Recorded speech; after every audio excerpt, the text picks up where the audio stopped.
है। इन सवालों पर हमें चिंतन और मंथन करना होगा कि आखिर वो क्या कारण है कि बाबा साहब डॉक्टर अम्बेडकर के 2500 वर्ष पहले और बाबा साहब डॉक्टर अम्बेडकर जी ने जब आपको भारत का एक बड़ा संविधान दिया, आपके तरक्की के रास्ते को साफ किया, आपके बच्चे को शिक्षा और रोजगार की ओर ले जाने के लिए भारतीय संविधान दिया, इसके बावजूद भी आजादी के 78 साल बीत जाने के बाद हमारी माताओं के चेहरों पर, हमारे बाप के चेहरों पर खुशहाली नजर क्यों नहीं आ रही है, ये सबसे बड़ा सवाल है। इसके बारे में हमें आपको सोचना होगा, विचारना होगा। आदरणीय रक्षाराम मौर्य जी का एक बड़ा सवाल है कि आप बताओ इस देश में जाति जनगणना क्यों आवश्यक है? देश में जाति जनगणना क्यों आवश्यक है?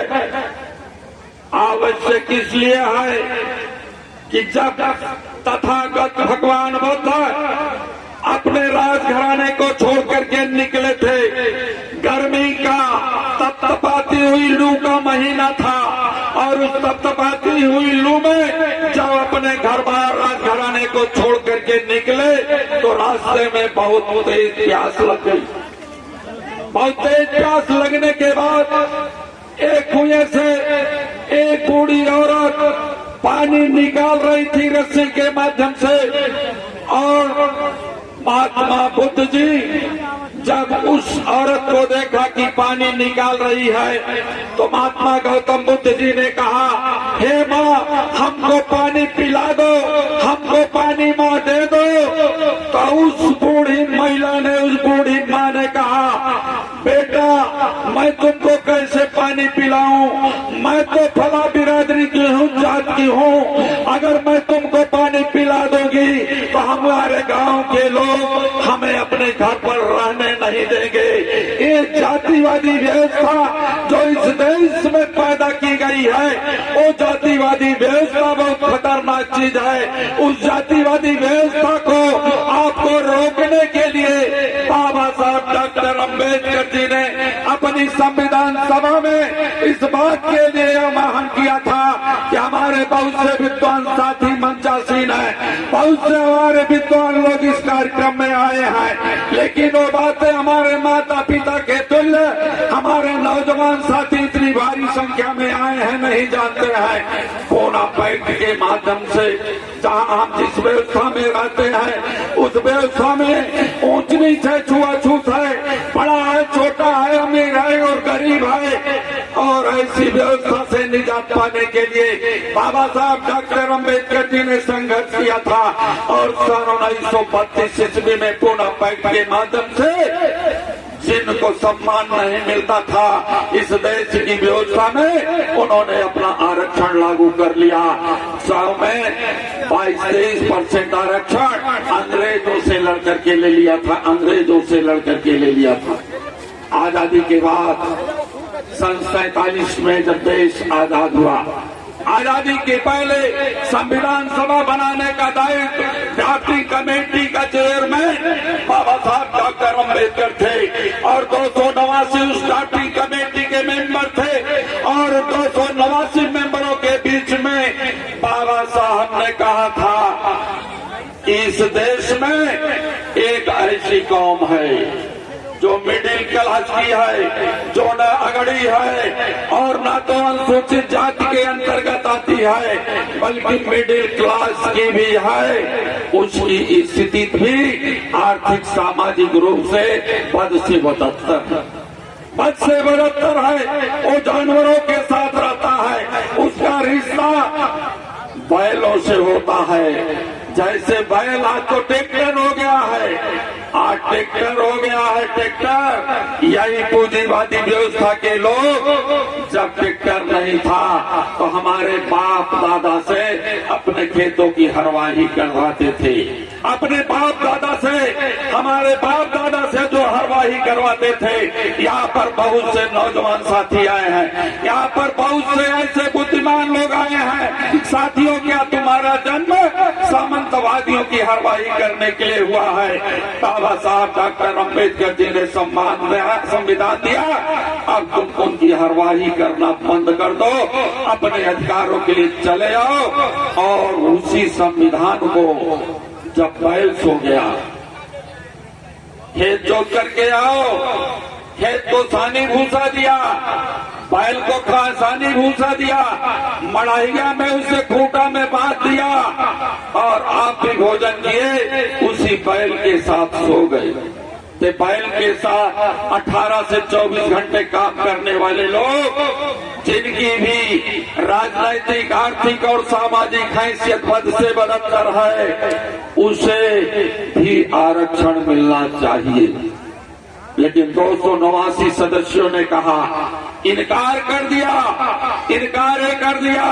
ए बाबा साहब, तुम तो अपना आरक्षण ले लिए हो, ये कौन पिछड़े लोग हैं, ये कौन कौम के लोग हैं, कौन जानवरों से अपना रिश्ता रखते हैं, इनको हम लोग नहीं जानते हैं। अगर जानते हैं तो जब संविधान बन जाएगा, देश आजाद हो जाएगा, और देश में आजाद हो जाने के बाद जो प्रधानमंत्री बनेगा वो जाति जनगणना कराएगा, और जाति जनगणना के आधार पर उसका भी नौकरियों में आरक्षण होगा, राजनीति में भी आरक्षण होगा। लेकिन आजादी के 78 साल बीत जाने के बाद आज तक जाति जनगणना नहीं हुई, इसलिए आप लोगों को अपनी जाति जनगणना कराने की जरूरत है। ये सामाजिक न्याय के लिए, आपके न्याय की हिस्सेदारी देने के लिए केवल इकलौता नेता इस देश में अगर कोई है तो श्री अखिलेश यादव जी हैं, जो जाति जनगणना करा करके आपकी संपूर्ण हिस्सेदारी देना चाहते हैं। आज इतनी बड़ी संख्या में आप लोग रात्रि में यहाँ बैठे, इस रात्रि की इस पावन बेला पर, महात्मा गौतम बुद्ध की सरजमी पर मैं आपसे सवाल करना चाहूंगा कि जब देश आजाद होने को था, देश आजाद होने को था, उसी समय एक अंग्रेज पत्रकार भारत आया। भारत में 2 लोगों से मिलने के लिए समय दिया, एक तो पंडित नेहरू से दिया, दूसरा डॉक्टर अम्बेडकर जी से दिया। पंडित नेहरू से 10 बजे मिलने का समय दिया था, डॉक्टर अम्बेडकर को 12 बजे मिलने का समय वो पत्रकार दिया था। और जब वो अंग्रेज पत्रकार पंडित नेहरू के यहाँ 10 बजे के बजाय 9:30 बजे पहुंच गया तो देखा वहाँ के गिटके पर चौकीदार से पूछा, हमें पंडित नेहरू से मिलना है, पंडित नेहरू ने हमको समय दिया है। तो चौकीदार उनका बताया, पंडित नेहरू सो गए हैं, कल आना 10 बजे, 10 बजे मुलाकात होगी। वो बेचारा पत्रकार अंग्रेज घूमते टहलते अपना समय व्यतीत करते हुए इसी तरह से वो पहुंचा डॉक्टर अम्बेडकर जी के पास। डॉक्टर अम्बेडकर के पास वो 12 बजे के बजाय 12:30 बजे पहुंचता है, लेट में पहुंचता है। और डॉक्टर अम्बेडकर जी अपने बारामदे में, अपने दरवाजे पर, अपने उस झोपड़ी के सामने वो लिफ्ट राइड कर रहे थे, एक तरफ से दूसरे तरफ चक्कर लगा रहे थे, वो चिंतन और मंथन कर रहे थे आपके लिए। तो पत्रकार पूछा, ये बताओ डॉक्टर अम्बेडकर, हमने पंडित नेहरू को 10 बजे का समय दिया था, वो सो रहा है, लेकिन मैं आपको 12 बजे का समय दिया था, 12:30 बज गए हैं, आप जाग क्यों रहे हो?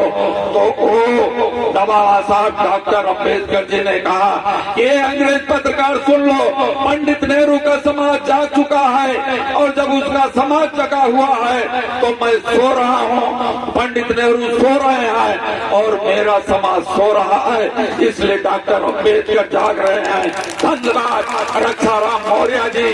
जब तुम्हारा समाज एपीडीए का मजबूत समाज जो संख्या में मजबूत है लेकिन धन में, विद्या में और इज्जत में ये हारे हुए लोग हैं, इनके लिए आप रात बिरात नहीं देख रहे हो, आप जाकर के इनको जगाने का काम कर रहे हो। इतनी इस बड़ी संख्या में मैं समझ रहा था कि इतनी बड़ी संख्या में आप लोग जाग रहे हैं, लेकिन एक छोटी हुई संख्या जो आपके अगल बगल सो रही है। साथियों, कल चले जाना, उन गांव की बस्तियों में चले जाना, इनको जगा देना।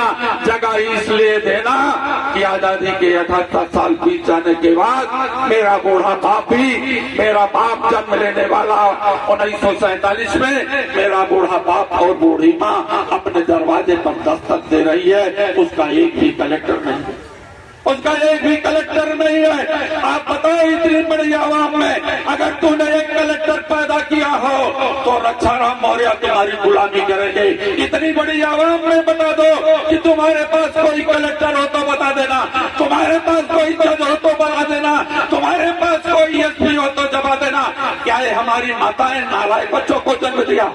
मैं सवाल करता हूँ इन सरकारों से, वर्तमान सरकारों से बड़ा बड़ा सवाल करता हूँ, क्या हमारी माता ने नालायक बच्चे को जन्म दिया है जो कलेक्टर नहीं बन पा रहा है, जो डिप्टी कलेक्टर नहीं बन पा रहा है, तहसीलदार, एसपी और दरोगा नहीं बन पा रहा है? ये कौन सा बड़ा सवाल है? इसलिए तथागत गौतम बुद्ध के मानने वाले लोगों, जो समाजवाद के लिए उन्होंने पूरी मानवता को संदेश दिया, अपना प्रकाश स्वयं बनाओ। जब तक अपना प्रकाश स्वयं नहीं बनोगे, अंधेरे में सोते रहोगे। ये हमारे ऐसे महापुरुष हैं, बाबा साहब डॉक्टर अम्बेडकर जी, जो आपको रातों दिन गली कूचों में रोशनी देने का काम कर रहे हैं, लेकिन आप सो रहे हो।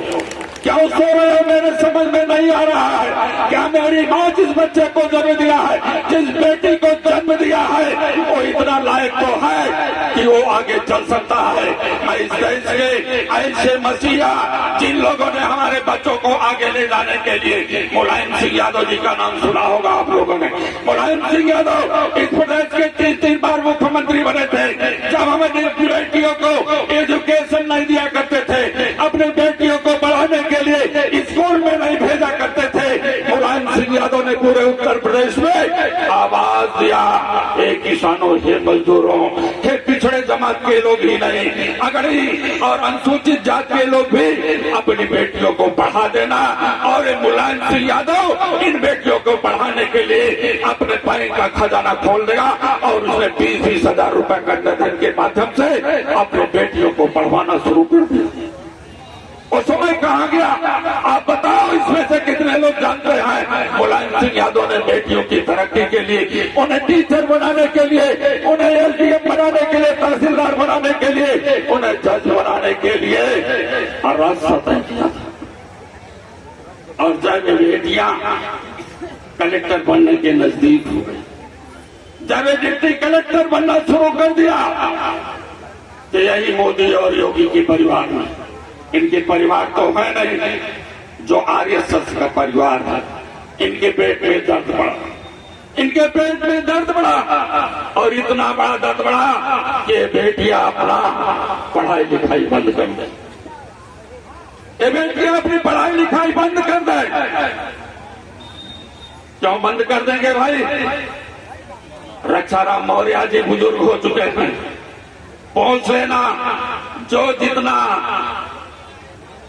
शिक्षित होगा, जो जितना ज्यादा से ज्यादा शिक्षा पिएगा, वो उतना से ज्यादा शेर की तरह दहाड़ेगा।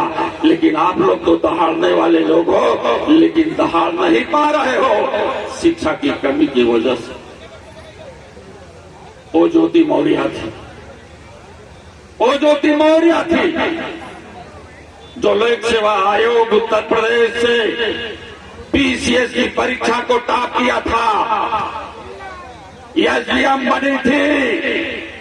लेकिन यही योगी की सरकार ने उसके हस्बैंड को मिलाकर के उसे अपमानित करने का काम किया। तमाम मोबाइल चैनल देखने वाले लोगों, आपके हाथों में मोबाइल है, तमाम इस प्रकार से रूमर फेंके गए कि अगर श्यामलाल पाल की पत्नी कहीं आईएएस की परीक्षा की तैयारी कर रही है तो श्यामलाल पाल गया कि अरे तो लड़कियां ऐसी करती हैं। उसने अपनी पत्नी को बुला लाया क्या पढ़ाई लिखाई बंद कर दो। कोई बाप अपनी बेटी को बुला लाया, कोई भाई अपनी बहन को बुला लाया कि अब पढ़ाई लिखाई बंद कर दो, ये ज्योति मौर्य हो गई है। इसलिए मैं कहना चाहता हूँ कि हमारी बेटियों की पढ़ाई को बंद कराने वाले लोग यही भारतीय जनता पार्टी के लोग हैं और यही आरएसएस के लोग हैं जो हम लोगों को बदनाम करने का काम करते हैं। ये दर्द इनका बढ़ा है, इनके पेट का दर्द बढ़ा है और दर्द बढ़ गया श्रावस्ती के लोगों जो आपने राम सुरमण